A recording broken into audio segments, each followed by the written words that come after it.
Greetings, welcome. 5 Play Friday is live. Greetings from the beautiful San Francisco Bay Area. Hope everyone's doing well on this Friday. It must be basketball night across America. I believe for just about everybody the season has started.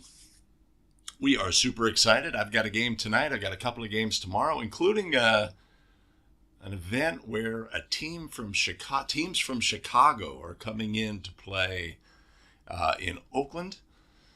I think that's an annual event. Maybe some of the teams will be familiar. I could look up my schedule and see what I have. Maybe my Chicago officials could say, oh, that coach, you know that one.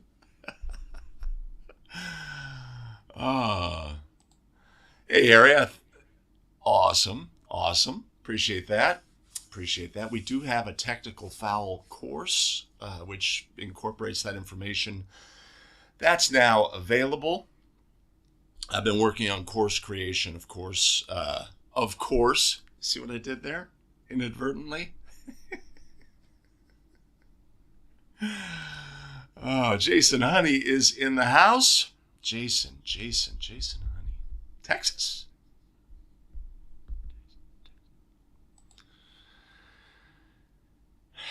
Richard, how many officials are there in Rhode Island? That's what I have a question. Is Rhode Island the least populous state, or is it one of the flyover states? Maybe it's just the smallest state, and I don't know what I'm talking about.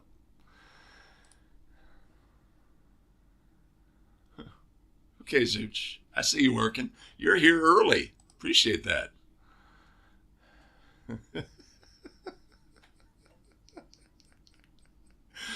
Showed great potential. I appreciate that. Jason Hayes. I guess Jason had a night off last night. What? Yes. Are there any Phillies fan or Philadelphia fans in the chat? I have to taunt. Stand over. We may have a stand over play today. Hey, Stan, good to see you on the chat. Where are you working tonight? I am doing a Contra Costa game at Akalani's, a tournament game. So again, I don't know the teams. One of those situations you show up and, oh, we have this.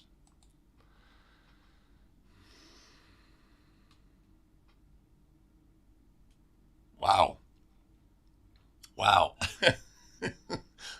I'm sorry, Mark. I'm sorry. Oh, yeah. We have a little chill in the air here in the Bay Area, but of course nothing compared to Alaska. Darwin Sonata in the house. Go Blue.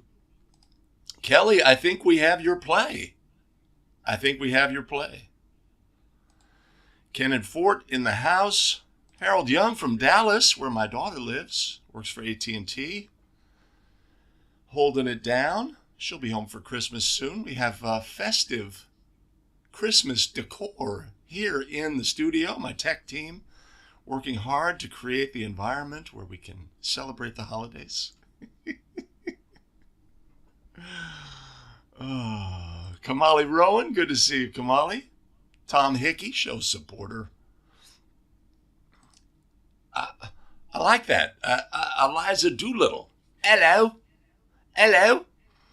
Hey, Kevin. Good to see you. A brisk 64 in Tampa, where Mike is holding it down. I do have that dribble off the foot play, but it's not till late. Hey, Garrett. Yes.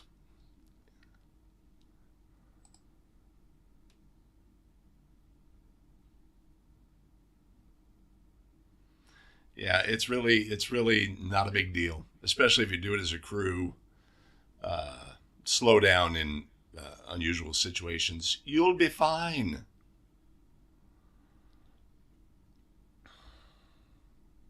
Yeah, I think that's the most likely scenario with the new rules is our internal clocks are all built on 7 team fouls, right? So we have to change that, and that's changing a habit and fundamental that we may have developed over 1 year, 2 years, 5 years, 10 years, 20 years, 40 years, who knows, right? So that's one of the challenges we face with the new rules. But I think what I've found is that the officials are getting that very comfortable with that very quickly. So you have that.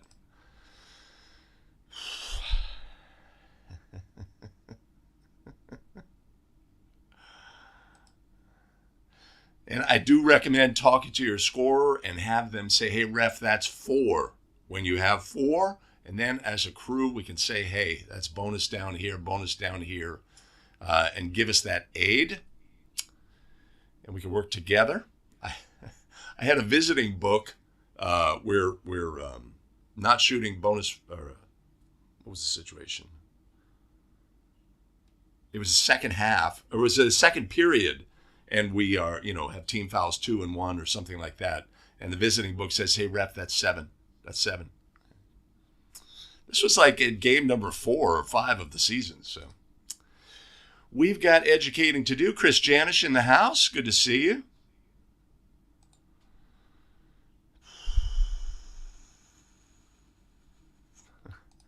Oh, Billy, that is the worst crime. Yeah, nobody cares. Nobody cares. Oh, yeah. Let's just get it right. Hey, Tony, good to see you. I saw that clip of the illegal screen on the final shot. I did not clip that yet.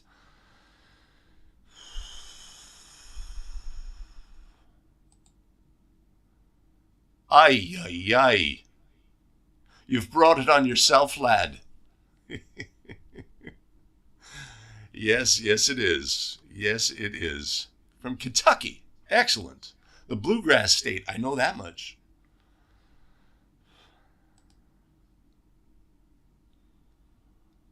Thank you, Billy Mack. I appreciate that. Sorry, Greg. Sorry. What are you going to do? Brock Purdy, what are you going to do?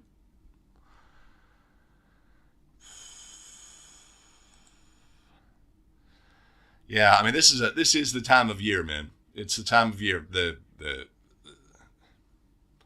schedule is full. I mean, there's so many tournament games. Everybody wants to get preseason games in.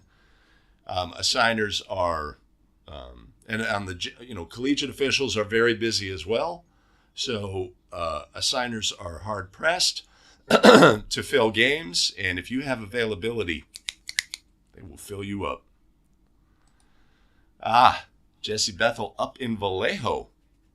Hey, so when you get to Bethel, note the sideline, right? There's an outer area that's super obvious, that's a thick, out of bounds, I believe it's black. And then there's a faded, problematic light area that's actually the out of bounds area. So check that out when you take to the floor and do with it what you will. I think almost every official plays the outside area, but it can come into play. That's my heads up to you. Joe's in the house. Good to see you. Jason Mays. See, got my little clock going, so I know I can stay on time here. Michael, we are fouling you out on a couple of your plays today. Appreciate everybody submitting the plays. Yeah, in any format. If you do it on a Facebook link, a YouTube link, NFHS clip that you've clipped, or just the link to the game, I can get it. 9-2-10 penalty 3 case. Refresh my memory, Mike. It's been a busy week, man. I've been very busy. Wait a minute. Baraka from Ontario, bringing the FIBA flavor into the chat. Good to see you, Baraka. Yeah. Well, that's the other instruction, right? 4, 2 when we're in bonus, and 5 when a player has 5. Save the 5 for the 5.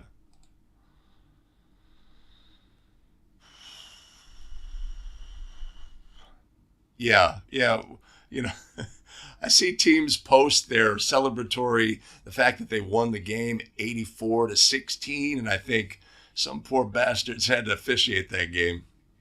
Not the most, it doesn't bring to bear our skills, right? It's immediately turns into game management. Want to keep the clock running, but it's part of our job. What are you going to do? What are you going to do? You can't pick your games. Rick, we may have a play. Everybody in the chat has a play submitted. Awesome.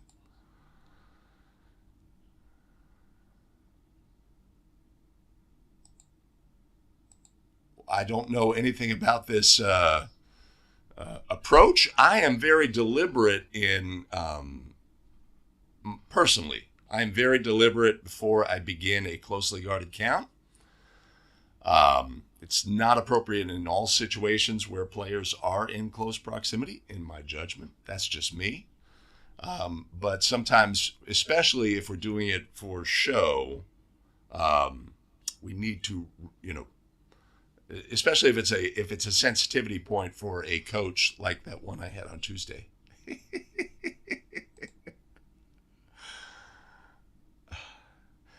Yes, Darwin, there's 2 situations where we're using a division line. Well, there's actually 3 situations where we would use a division line throw-in. The first of which is to begin a period, division line throw-in opposite the table. The second is after a technical foul of any sort, division line table opposite the table, division line throw-in opposite the table. And the third would be an out-of-bounds violation at the division line.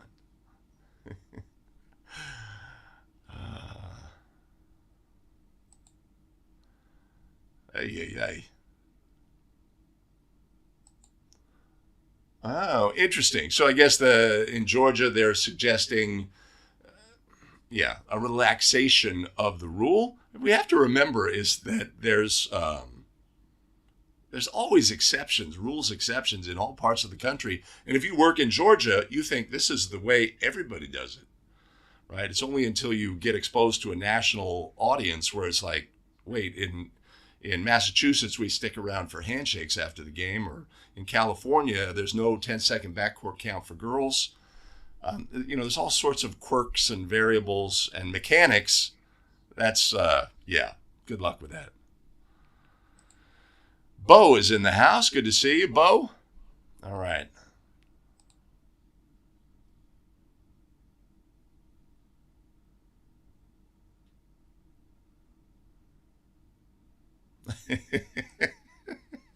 Well, Jason, I will say, the older you get, the more apparatus come out of the bag. It's like, when the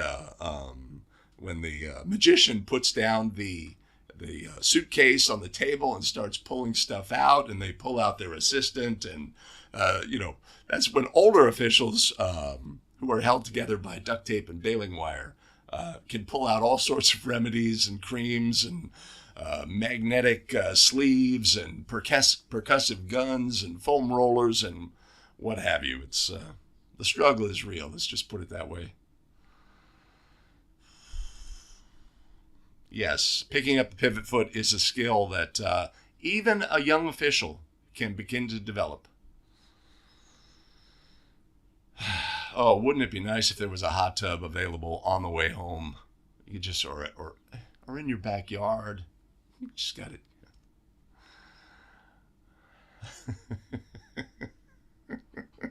Where's the lie? Where is the lie? All right. Okay. We've gone a little over on our 10. I'm going to go there. Look at this.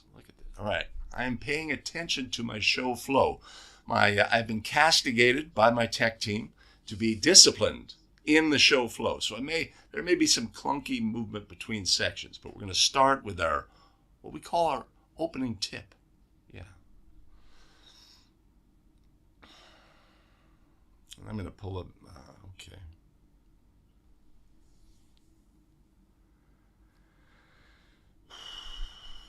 Okay. We should have sound available. All right.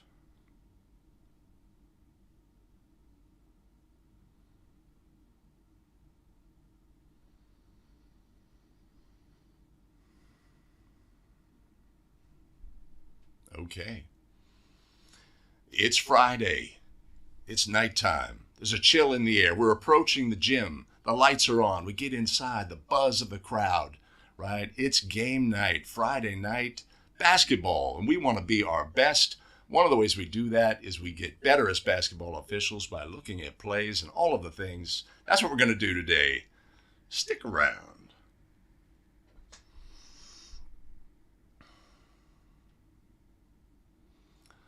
Greetings. Welcome back. 5 Play Friday.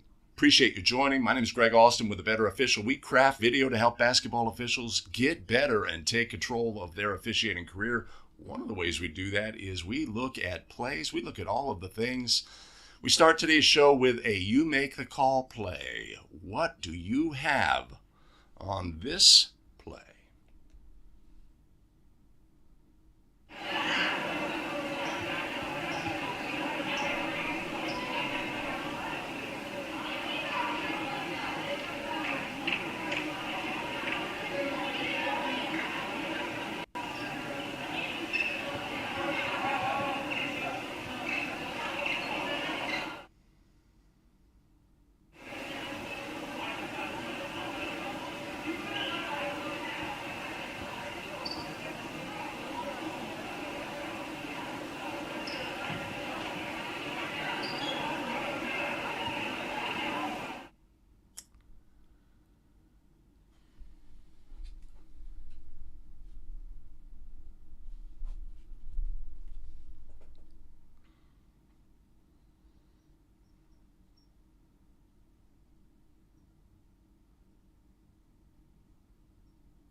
All right, what do you have on this play? This crew appears to have ruled a shooting foul on this play. Would you have something different? Make your ruling, put it in the comments, and stick around to the end of the video. We have lots to say about this play. There's a lot of things we need to be aware of on this play. So stick around to the end of the video, and we will look at all of the things on play number 1. But with that, let's move on to play number 2. Okay.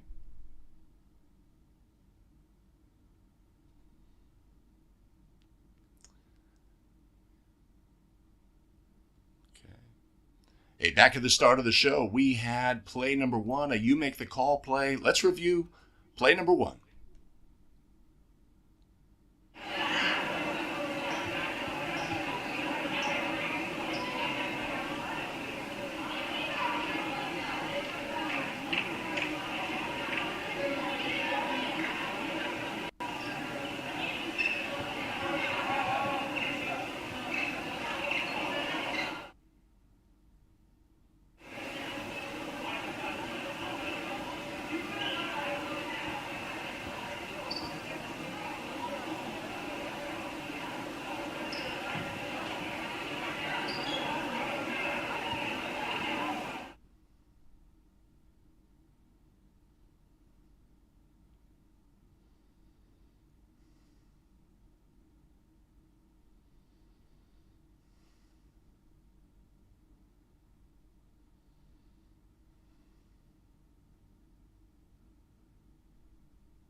All right, this is quite a play, right? Very deft action by our ball handler here, behind the back move. That is so sweet. Goes, and the player does a slide tackle. Wait a minute, the soccer game is outside. Ay, ay, ay.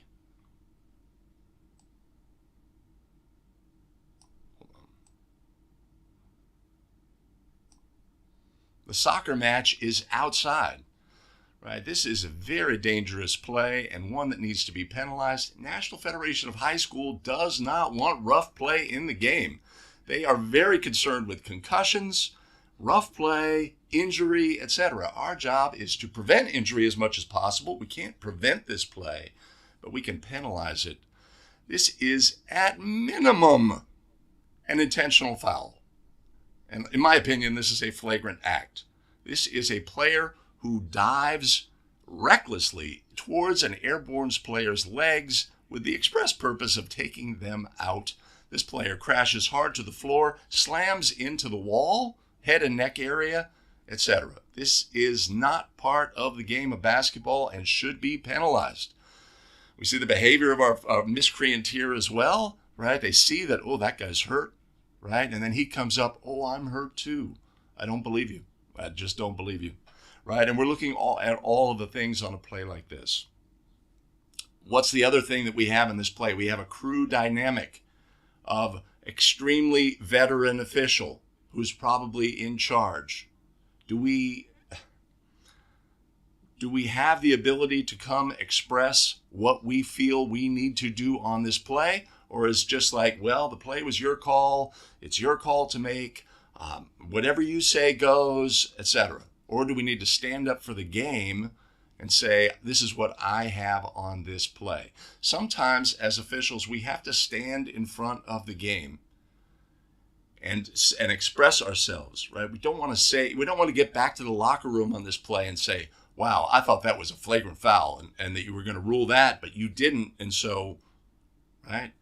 We need to express ourselves, fight for what we feel is right in the game. And that's what we should have on this play. When you have the dynamic of an extremely veteran official and an extremely young new official, are we going to be able to do that? Do we have that comfortability to do that? So that comes out in this play. Another thing that comes out in this play is let's be aware of what's going on with our injured player.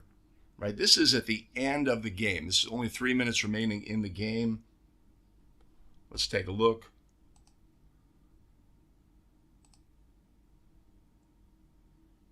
It's a 3-possession game, right, with 3 minutes remaining. Now, you know that number one, who exhibits the great ball handling skills, is probably one of their better players. Is there a chance that he's going to return to the game, right?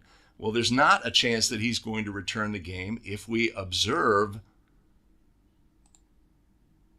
the behavior exhibited, right? So we are aware that this player slammed into the wall with their head and neck area. We're aware of that, okay? We're concerned for their safety, etc., right? When they stumble like that, they have exhibited signs of a possible concussion. And in order for that player to return to the game, we would need somebody on the medical side of things to approve that return. Not because they hit the wall hard, that's fine. That doesn't mean that they cannot return. But if they exhibit signs of a concussion, they cannot return to the game without clearance by a medical professional. This may be different in your part of the state or part of the country, but we have to be aware of these things on this play. If we look at the play itself, to me, it's obvious. This player made no play on the ball, slid in a very reckless fashion into the legs of the player. This is a flagrant act, intent to harm, and they succeeded. And this play acting after the fact does not alleviate that responsibility. So that's my view of this play. There's just no place in the game for this activity, and when it exists in our game, we must penalize accordingly. That would be a great takeaway from this play. That lasted a long time. This is a long clip. All right.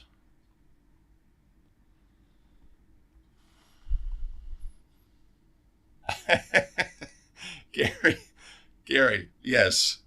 Hard foul, yes. I go there.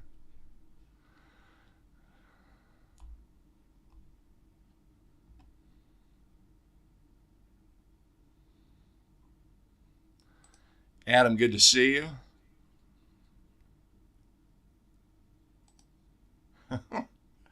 Excellent.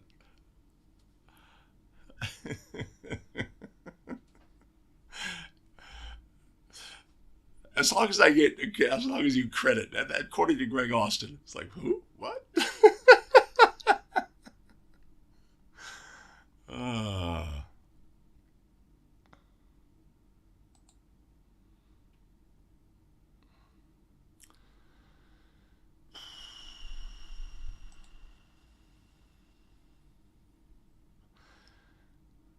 yeah. Ty has at least an intentional, right? But you also, so right, also in this situation, if you are the calling official, right, there's no, right, there's a pause at the table, but there's no,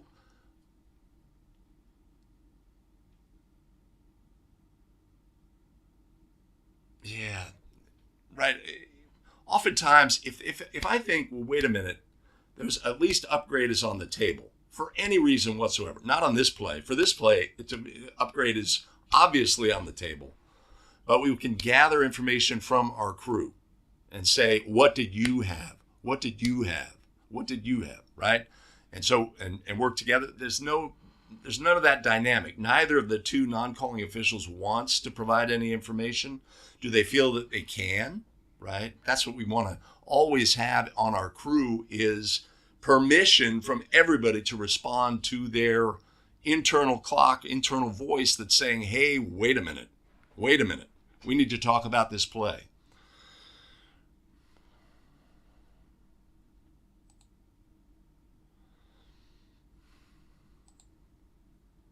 I believe I didn't watch the whole game, Adam, but I believe this was a player off of the bench who didn't participate a lot in the game.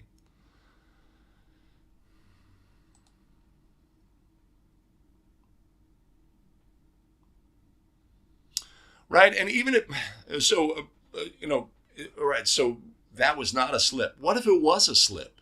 What do we have on the play? We still have excessive contact. For an intentional foul, we don't have to have actual intent to foul. So I would say intentional is still on the table.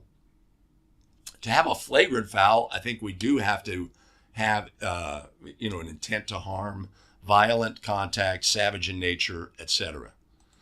Yeah, I would imagine this is a red card in soccer, right? Which gives us a clue as to how we should handle this play. I mean, if this is a red card in soccer, then it's got to be flagrant in basketball. Come on.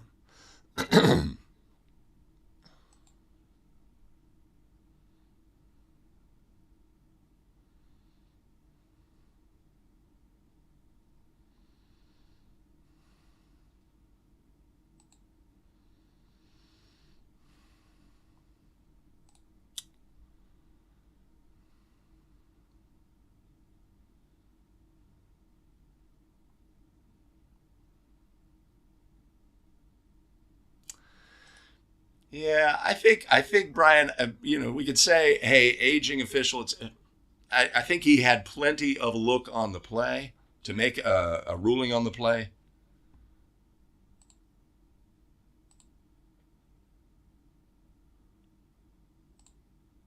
This is a good look. I mean, maybe we could say, hey, we want to be a gazelle and we want to get to the end line, but this is plenty of a look. Yeah, yeah.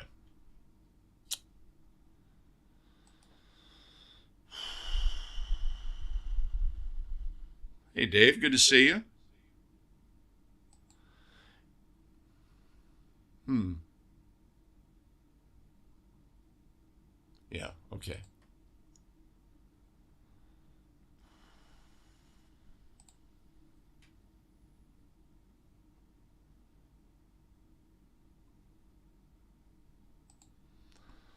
Well, especially with female coaches, Billy. What are we talking about? Oh, concussion. Ay, ay, ay.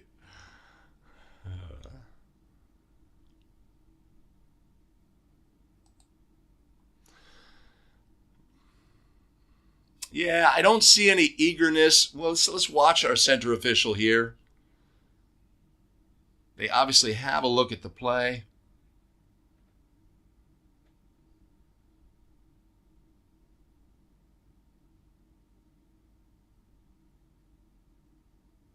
I don't see any I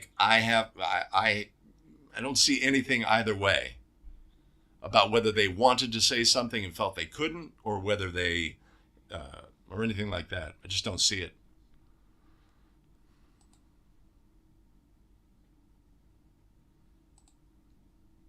I like that, Alex. I like that, and I agree with you.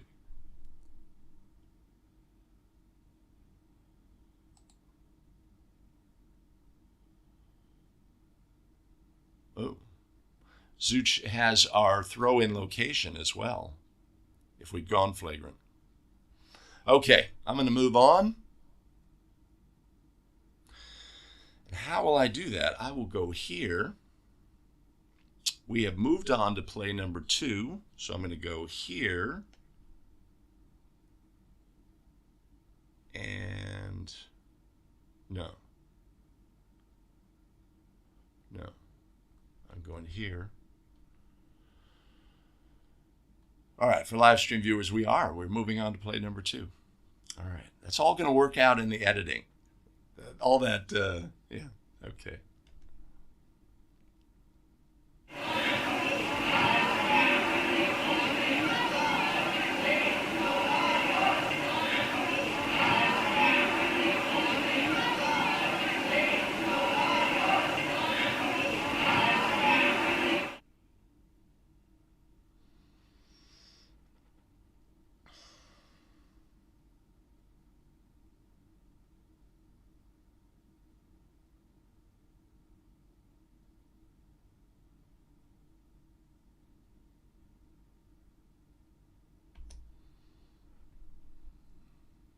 All right, offensive basket interference is ruled on this play. What about the subsequent contact on the play?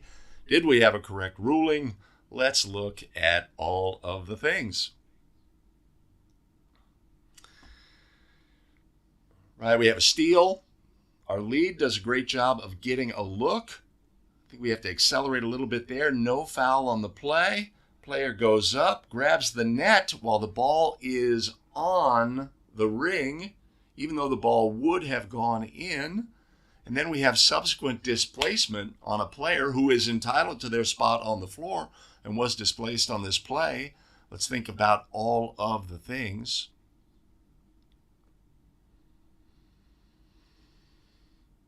On this play. So we know that it is a basket interference violation by either team to contact the basket while the ball is on or in the basket. On the basket would be on the ring or on the flange. In the basket would be the ball in the basket, which includes the flange, the ring, and the net. Okay? So it appears, if we look,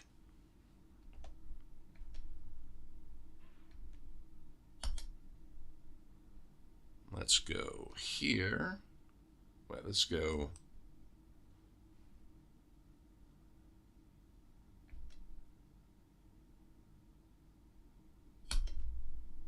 That ball is on the ring when the net is contacted. That is a basket interference violation by rule. But what about the contact? What do we have there? Right? Understanding when the ball becomes dead is critical to the equation here. Does the ball become dead in this situation on the official's whistle, or does the ball become dead on the act itself? That's a good puzzler.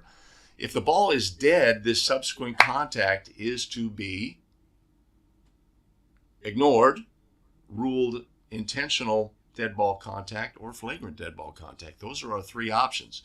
What exists as a common foul during a dead ball may be ignored by the officials on the play here If that ball became dead, the subsequent displacement, we have to evaluate whether that was intentional or flagrant, which I don't believe that it was. So our officials got this play correct. That's a good play just to review, to look at all of the things so we can get better as basketball officials. So when we take to the court for that big Friday night game, we're at our best. I want to go there and there. Greg says we should score the goal.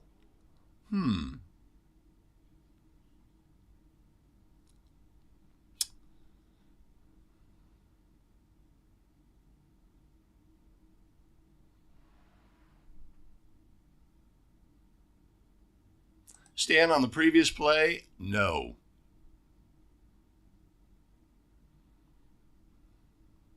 Not for that play. Yeah, the audio, Tony, is the NFHS, generic background noise.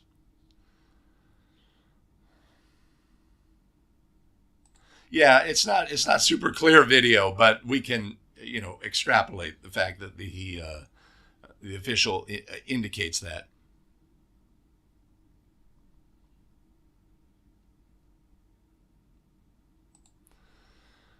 Good point, Billy. The point I was making, so it must be good.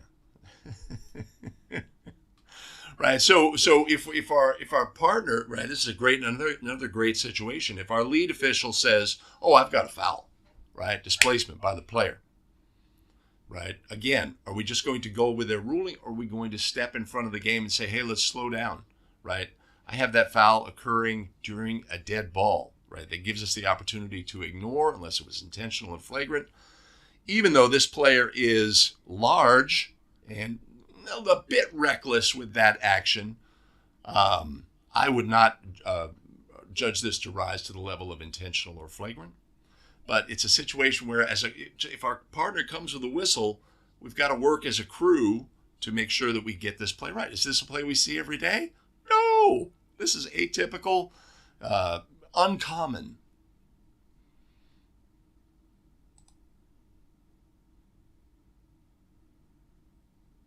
Oh, crap. Why am I in this? Why am I in this view? Sorry. Apologize for that. Michael thinks it should have been a foul. I know that when we communicated, I was thinking that as well, but then I look at the play. I deem this to be dead ball contact and gives us the ability to ignore. I mean, specifically, we may ignore the contact.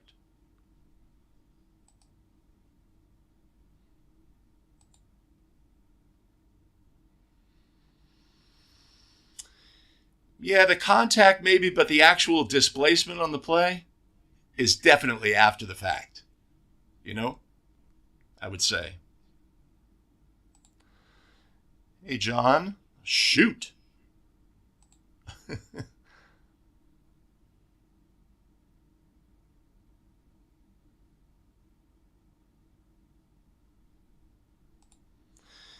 Jump ball and possession. So we have an alternating possession throw in to team A, let's say. They have an end line throw in before the ball is inbound. They commit a foul.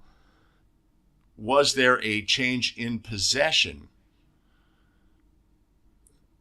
Okay, are you asking about what we're doing with the arrow in this situation?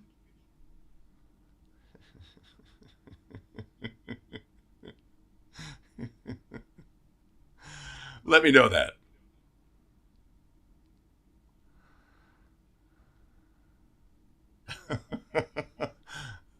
Oh, Michael, I got you. Right. So, John, it's important to know when a throw-in ends because that affects our alternating possession throw-ins. I could find that clip and play it, but I'm not going to. Right. The throw-in ends in one of three fashions. It ends if the throwing team violates. Did that happen on your play scenario? No. It ends when the throw-in pass is... Crap. What's missing here?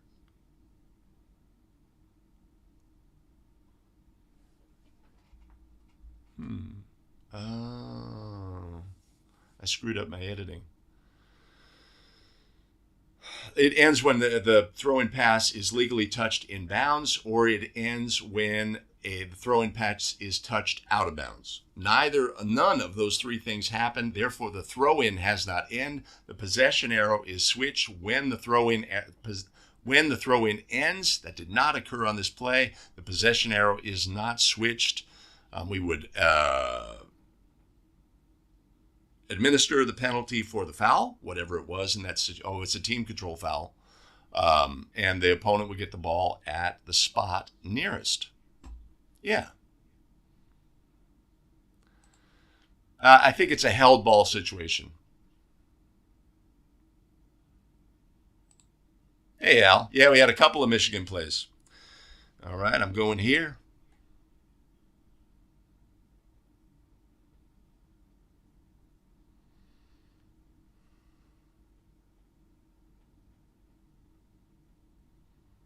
Okay. Let me think.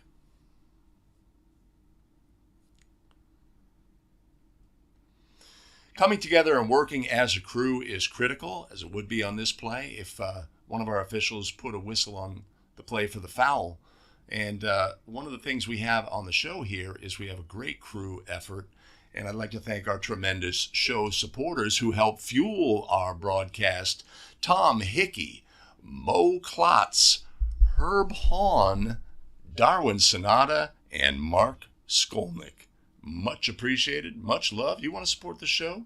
You can put a link. I will put a link, rather, down in the show notes below. The first pinned comment, and I will always put one here right above the Christmas tree. Tremendous. Awesome. With that, let's move on to our very next play.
All right, we have a missed foul in transition, a resulting player standing over an opponent.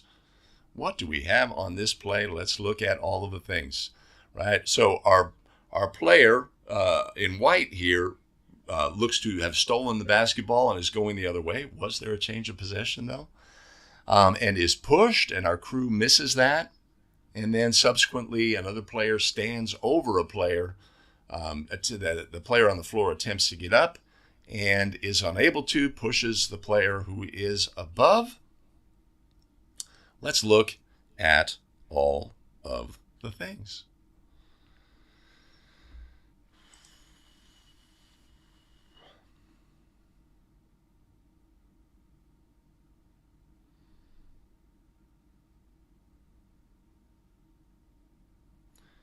Okay.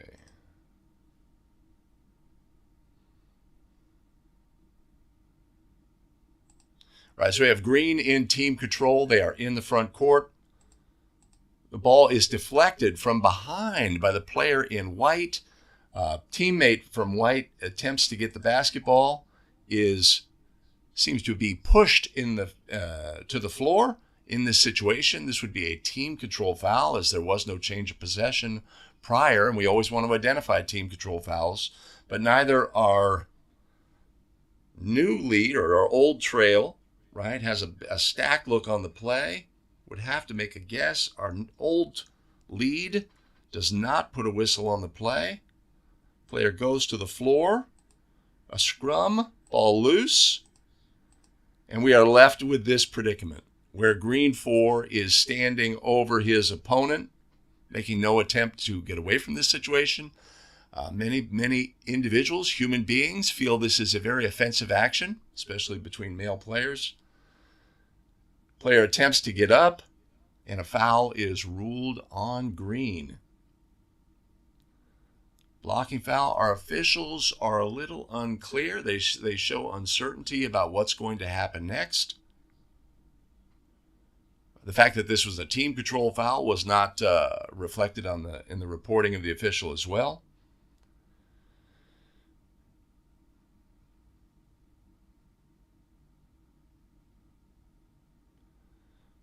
Yeah, so the question would rise, is this a common foul? Is this something before the foul? Is this a technical foul for unsporting action by green for standing over their opponent in this fashion? A case could certainly be made for that. We may have some explaining to do if that's the case, but the case could certainly be made, right? This player made no effort to remove themselves from the situation after they were standing over. Who knows what the temperature in the game was leading up to that point between these two players. But ultimately, a common foul, a team control foul, is ruled. The ball is going to be inbounded in the backcourt. And when we go down to the other end, the other coach says, hey, you missed that push on that steal. And we don't want to miss that. Obviously, a competitive game, second period. So an unusual play, an interesting play, not a play that we see every day, something to think about, be aware of. We lose track a little bit of what's going on between those players because the ball goes away. Tough in two-person to get all these plays right, but a play that's helpful to look at so that we can put that in our memory bank when we have something similar in our game.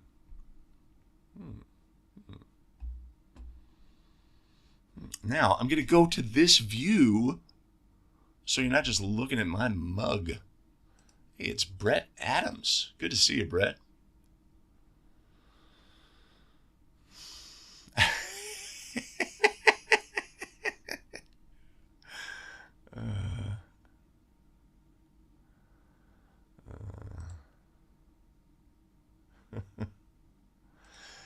It was interesting to me as well on that play.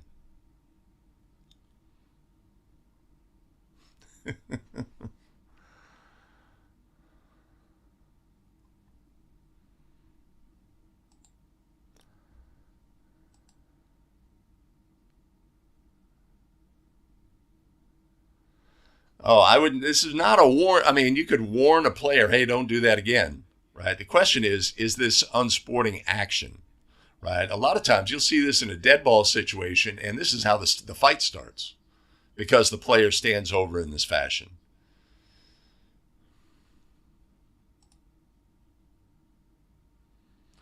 And just to be clear, I think the foul here is ruled on green, despite the fact that it is the white player who grabs and lifts in this situation.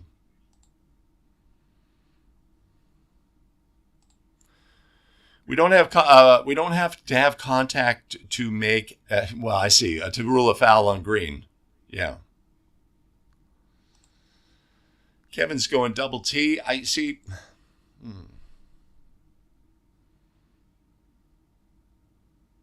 Yeah. We're getting the reaction part. We don't see the whole part of the play. We don't see the whole play, right? This crew does not see the whole play on this play. And is that kind of expected in this situation, right? We can look at habits and fundamentals. When the ball goes away here, let's go here. Right, we have an open look on the play, and the dribbler goes away. We pick up that defender, right? It's tough to see the old action. And again, and our lead is looking across at post action, right? So it's understandable that this action is missed.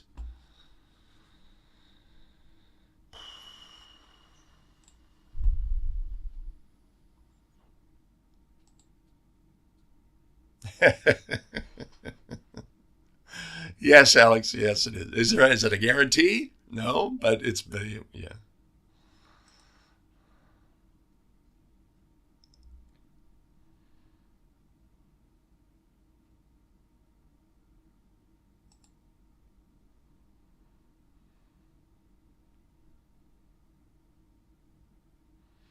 Kevin thinks there might have been some language between the two. Let's see. Let's just check the body language on the play. I'm sure these two have been going. You got to figure they've been going at it all game.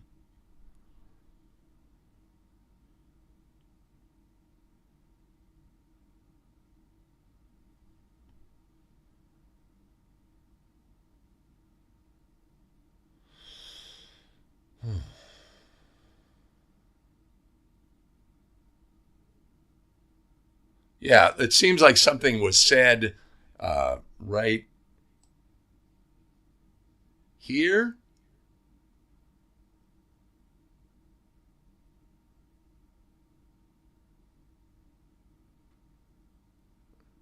Yeah, I think this is sort of our key moment in seeing what Green 4 thinks is going to happen here.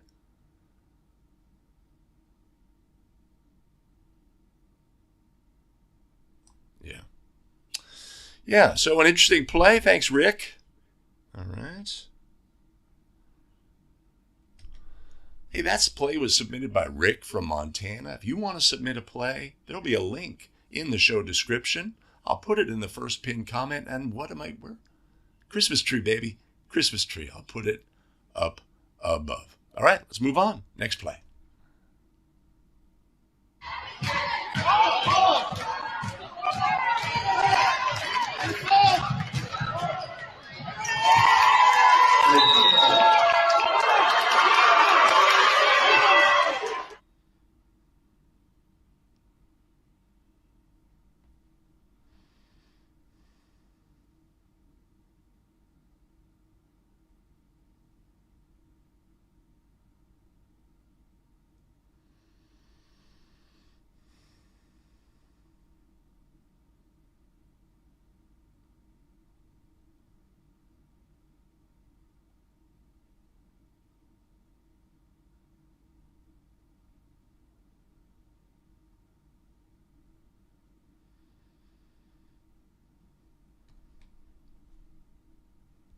All right, dead ball technical ruled in this situation. Let's take a look. Player goes to the basket, shoots and scores. Seems to go find his opponent, create contact, pinching him against the wall, possibly some language exchanged in the scenario. Oftentimes, this kind of play is sometimes unofficiated, but not in this instance. Our center stays with the play. Who knows the temperature of the game, etc. Let's take a look. Number 2, right? With a body posture that suggests an unsporting communication to their opponent after scoring on them on this drive. The officials assess a player technical foul for either the dead ball contact, something that was said, a taunt that was said, or combination of the two. And then we have our offended coach. What? Out to approximately the 3-point line, volleyball line, to express confusion on the play. This is not acceptable. Should be dealt with in the appropriate fashion. Either certainly a comment to coach, I need you in your box right away, by our non-calling official. But a great job here of our center official staying with the play, not letting this be unofficiated action. If just the contact in and of itself, seeking out the opponent, right, and especially depending on what has occurred in our game previously, this is a great get. One that can lead to confusion, like what happened, right? But we cannot allow our coaches to stray out on the court and they are expressing a disagreement in this fashion. They are not allowed to do that. It's as simple as that, right? It's a point of emphasis this year. It needs to be addressed on a play such as this. But a great job of our crew here of not allowing this to be unofficiated action. We do see that on occasion. on plays such as this. And I go there. It's 7:59. Following my script. Yeah.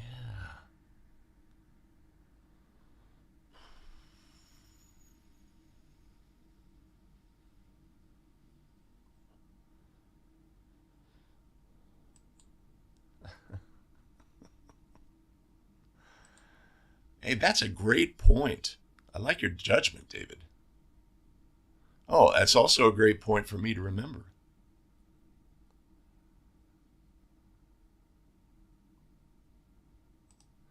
All right, we're still on the previous play.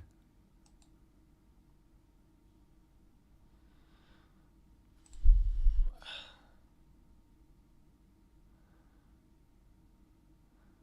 think we do have a possible foul on this play.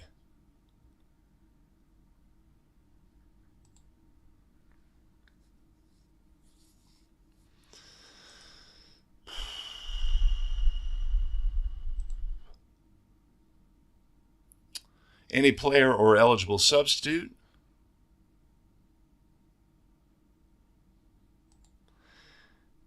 I think it was the daily double as well.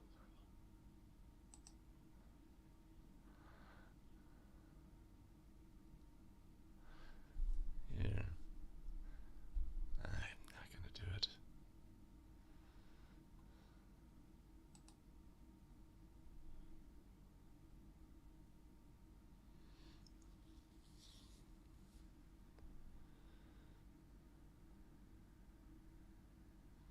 Well, so in this situation, if I'm the trail official or trail new lead in this situation, we're walking towards the play, right? We have to recognize what's going on with this crew. We could leave it up to our partner who made the ruling, or we could address it ourselves. Coach, I need you off the floor right now, right? Can't have it. Or we're going to assess a administrative warning to the coach for bench behavior, or we're going to assess a technical foul. It's certainly on the table here. Even though it's dead ball, he's wandering out on the court expressing this. If we've already given a warning, then this is a technical foul. It's just like the way it is.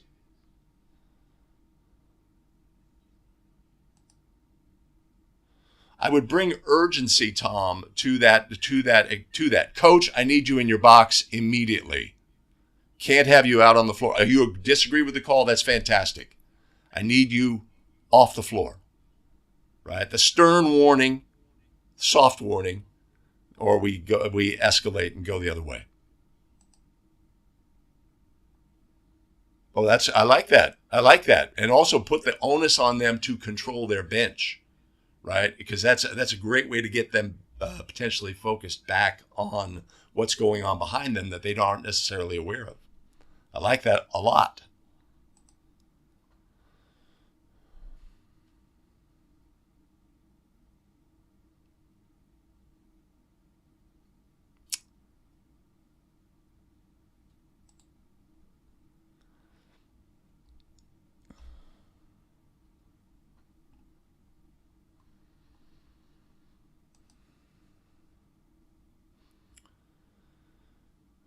Yeah. Kelly, a little soft. Well, of course the clip is short. What are you gonna do?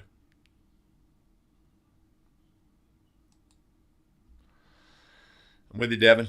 I'm with you. All right, let me do one thing here.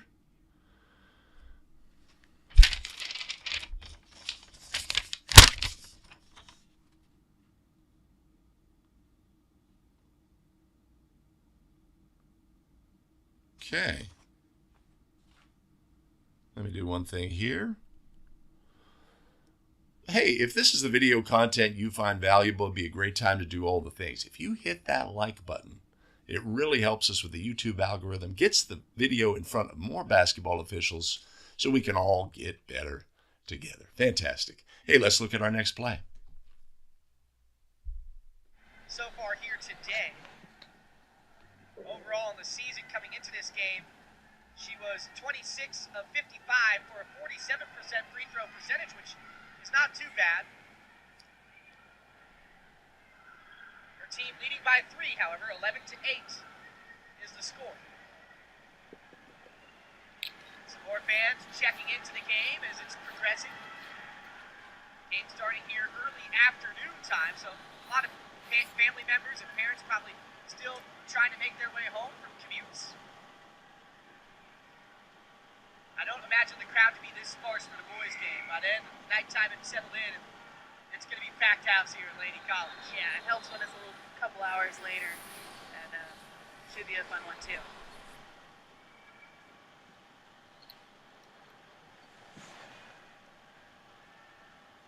Clock stops with 1:20 as another foul goes against the Bulldogs.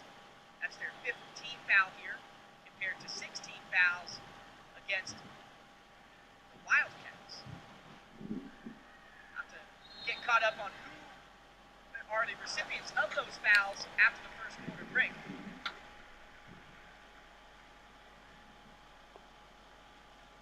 Yeah, the Wildcats have been able to do it.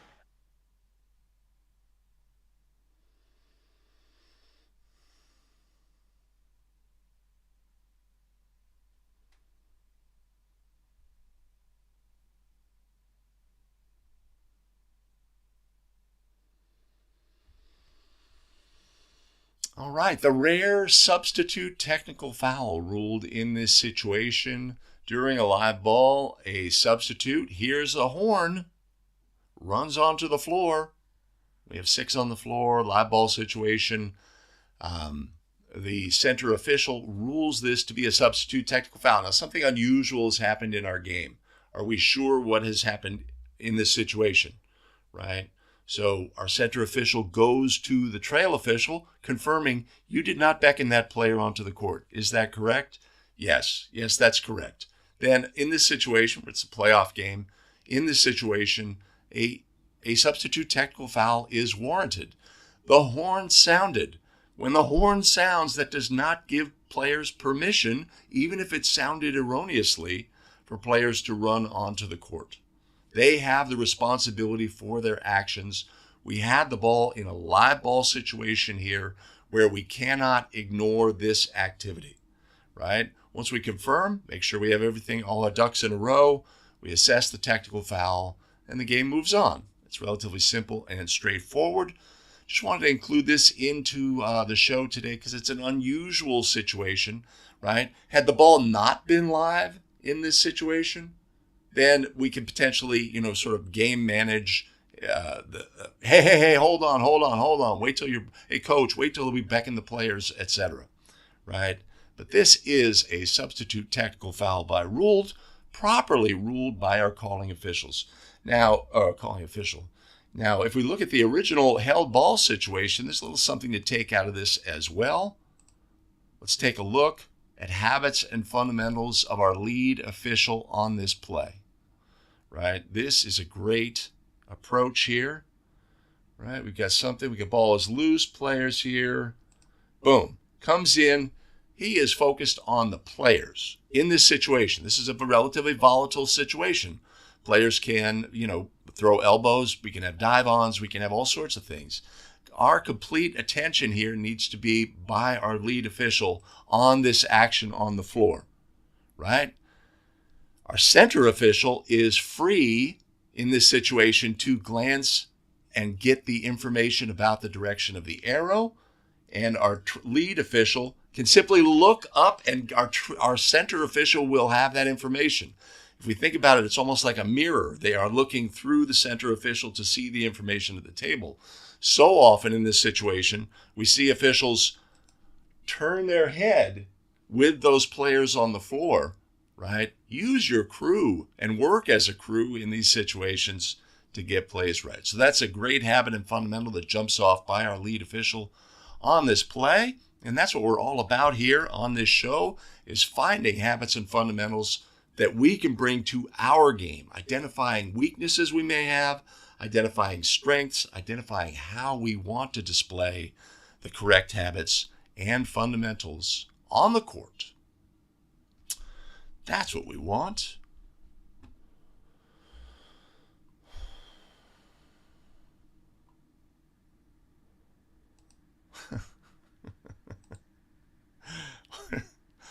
going on here?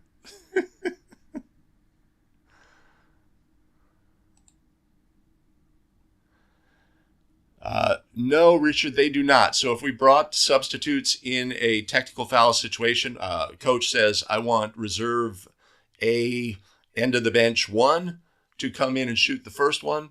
They get substituted out by end of the bench 2. They shoot the second one. There's no restriction on those players then being substituted out of the game.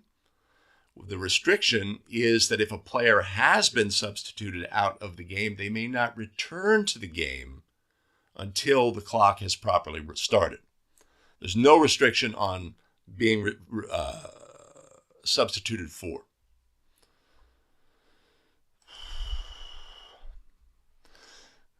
I don't know. It's not so dreaded.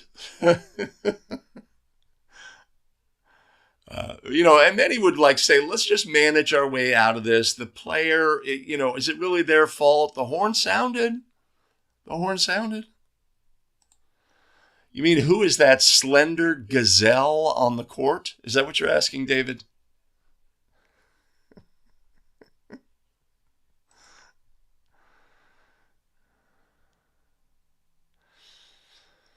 Yeah, it's something we want to address early. Now, in this situation, it's relatively early. We're 6.5 minutes into the game. The players, when players in this situation, what do the coach says? Get in the game. They're super excited. Sometimes players run onto the court. They're wearing their warm-up shirt. We appreciate all those factors. In this situation, I think we had to go this route. And like Rick says, it's just business. Just business. Indeed. Even though this player is bench personnel by rule, there's an exemption in the substitute technical foul rule where this does not relate directly to or indirectly to the coach. If, on the other hand, our player here took an unsporting action as a substitute, the call on the calling official, they create an unsporting action, then that would be a bench technical foul. They're not absolved from unsporting behavior, but their actions as a substitute, entering without properly being beckoned, result in a substitute technical on the player, on the individual, and not indirect on the coach.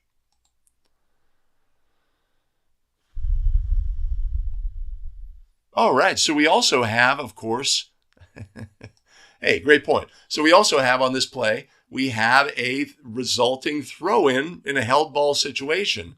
Who has the arrow? Black has the arrow. We have a technical foul. Do they lose the arrow?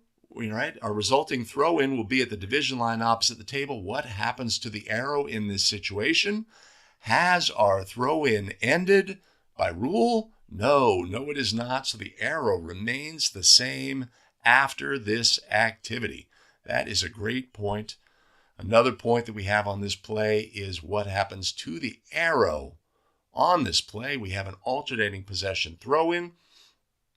A technical foul occurs during the throw-in. We are going to administer 2 free throws. We are going to have the ball for a throw-in at the division line opposite the table. To white. And what happens to the arrow in this situation? When does the arrow change?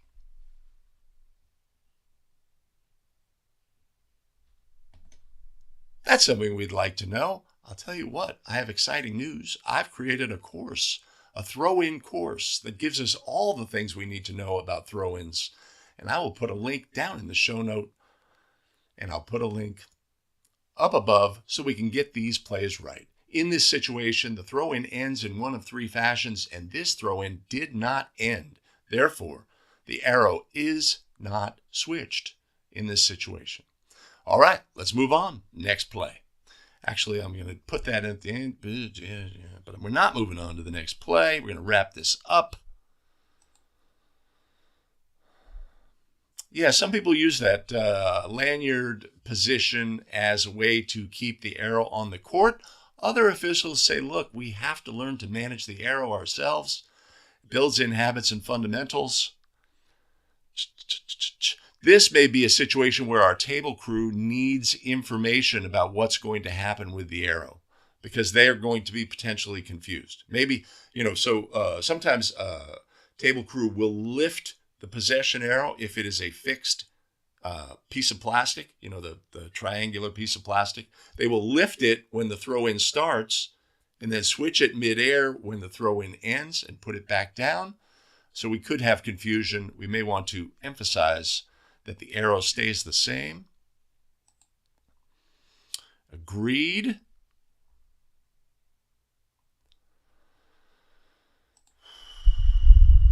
That is correct, Dave. Beckoning.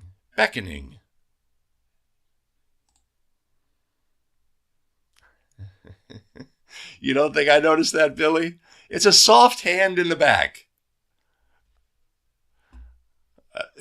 When I see this clip, it's like, don't do that. But it is something I will do with people I'm communicating in this fashion. We also note that our officials remain open to the player when they have this conversation. This is how we want to do that. But I appreciate that catch.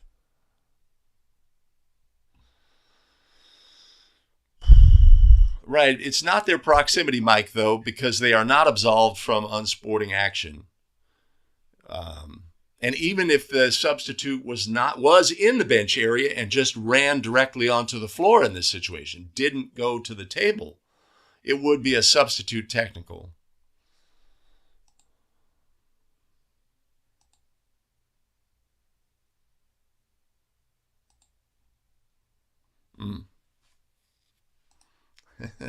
Thank you, Brett. I really appreciate that. It's in process. Okay, we're moving on. I'm just going to go here.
All right, we have unofficiated action on this play, two-person game, youths, young players.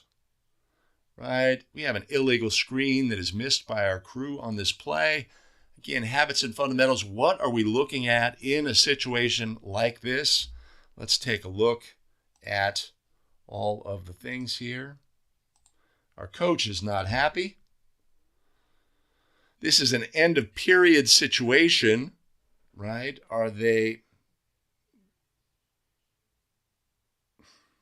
Even if this was a timeout situation, the coach is within their timeout area on this play, but he's got a hobbled player as a result. Obvious foul was missed. In the first half of games, coaches will always see that illegal screen, something to keep in mind. But let's look at the habits and fundamentals on the play itself. What is that sound situation? Okay.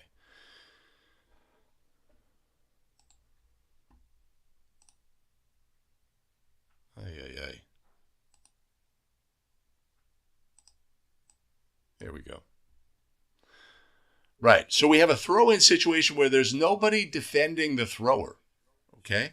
Something I would think in this situation is, if we're freed from that responsibility as the administering official on a throw-in this fashion, we can really spend more time focusing on off-ball action, right? Usually during a throw-in, we're going to have to judge the legality of the throwing player, and we're going to have to judge the legality of the defender. Are they violating the boundary plane, etc.? And that can put us in a position.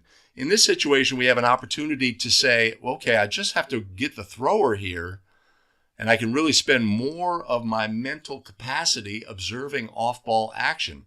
Our lead official seems, in this situation, to be observing action off the ball.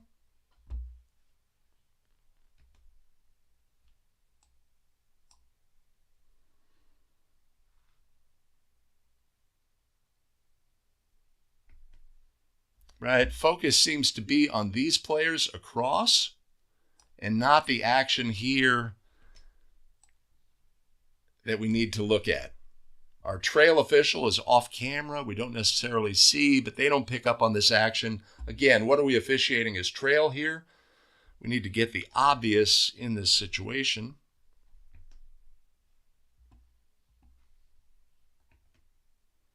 Extends a leg, trips a player. Ouch. Falls into his teammate. That's a possible knee injury right there. I don't think it happened on this play. And we have a scored goal. We have an unhappy coach. And our young trail new lead is turning away from the action. Okay? So in our game, especially in a two-person game, we can have situations where there is unofficiated action. A play like this gave us great opportunity not to miss this obvious foul, illegal screen in our game. So, just a reminder to be diligent and recognize the situation you have on a throw-in. Is this something where there's a great energy on the defensive player, and I need to spend more time and energy focusing on this? In the absence of that defensive player, maybe take a step back, get a better angle so that we can observe what's happening on the court in our game.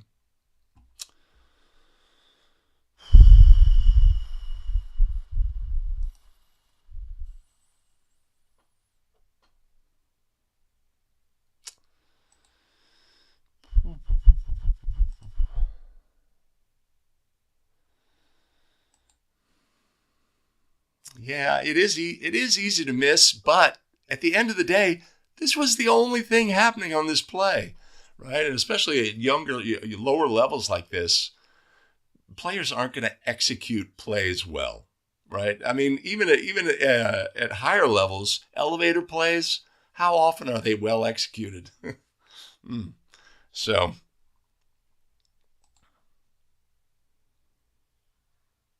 no.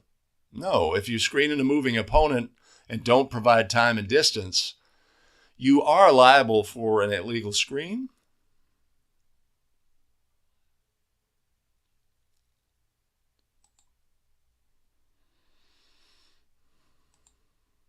Yeah, it's yeah, that is a true statement.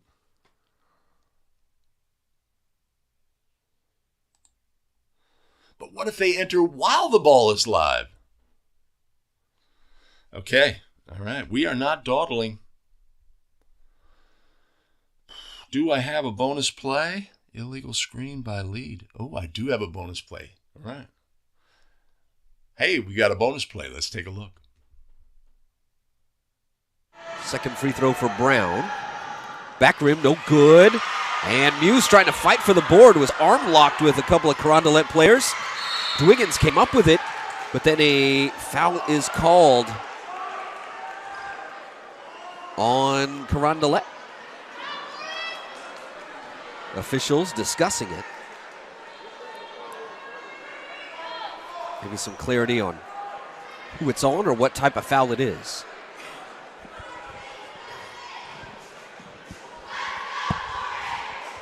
Well, Coach O'Connell used this opportunity to chat with Sweeney a bit. Yep, offensive foul was the call on Howie. Yeah, I think they were just trying to figure if it was offensive foul or loose ball or what variety of call. Because they called it an offensive foul, now they're not shooting free throws. Yeah. So it kind of works in Carondelet's favor. A little bit. Although I don't know if it was offensive foul because she really was kind of ball was in the air a little bit.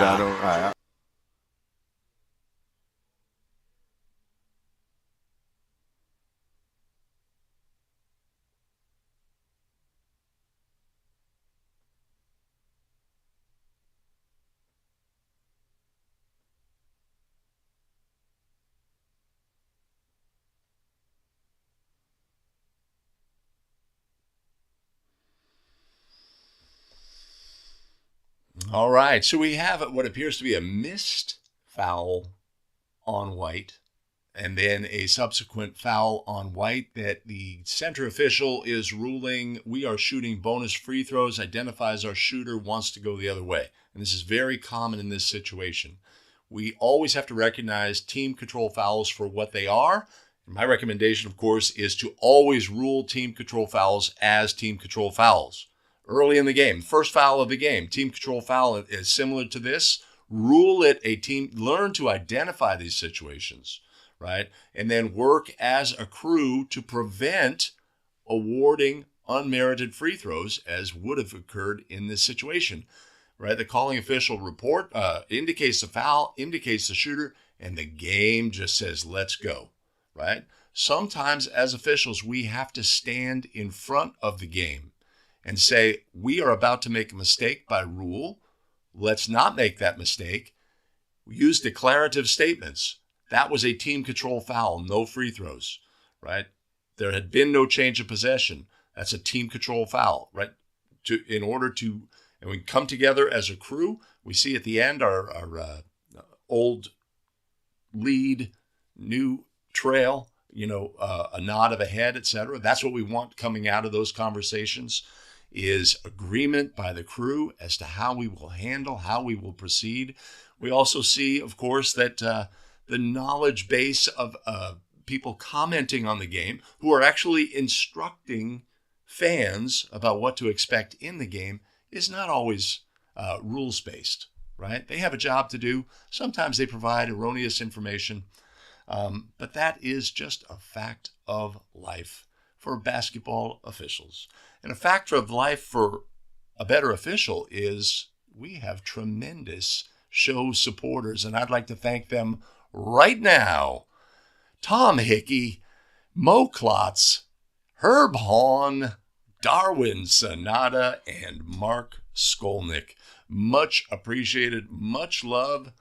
If you want to support the show and buy us a coffee, I will make sure there's a link in the show notes. I will put it in the first pinned comment. And again, I'll put it under the Christmas tree here. And I appreciate your support. Well, thanks for joining us today. Thanks for sticking around to the end of the video. I have an additional video for you here. I have a link that you can check out for that throw-in course that I suggested. And we'll see you in the very next video. Take care, everybody. Oh, man, I'm on fire today. I'm on fire. Although I did a poor job of putting my microphone in the right place. Hey.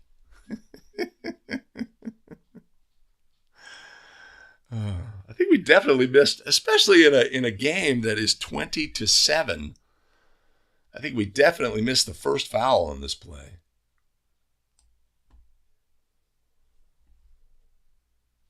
Right? If we know we're in the bonus here, although I was on the crew, and I have that foul there, or that contact there, I'm putting a whistle on that play. Let's go to the other end and shoot free throws.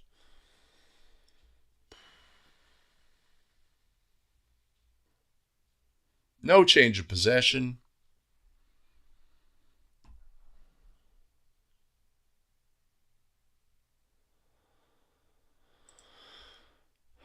Leitner in the chat. Good to see you. Awesome. All right. 8:28. Started timely. 90 minutes. Went a little long with the pre-show stuff. Did some stuff. Did I follow the script? Yes. Yes, I did. Is this going to be easy to edit? Yes. Yes, it is. We are happy about that. All right. I'm going to get out of here by 8:30. my time, Pacific time. That I'm committed to that. I appreciate everybody joining today. Do take to the court. Do officiate your games well this evening. I hope you have great games. Looking forward to my game. It'll be a 2-person game, tournament game, last game of the night. Will it start on time? But I have a short commute after. So I'm super excited for my game tonight. All right. With that, I'm going to say goodbye. Have a great evening. Appreciate you all joining for 5 Play Friday Live. Take care, everybody.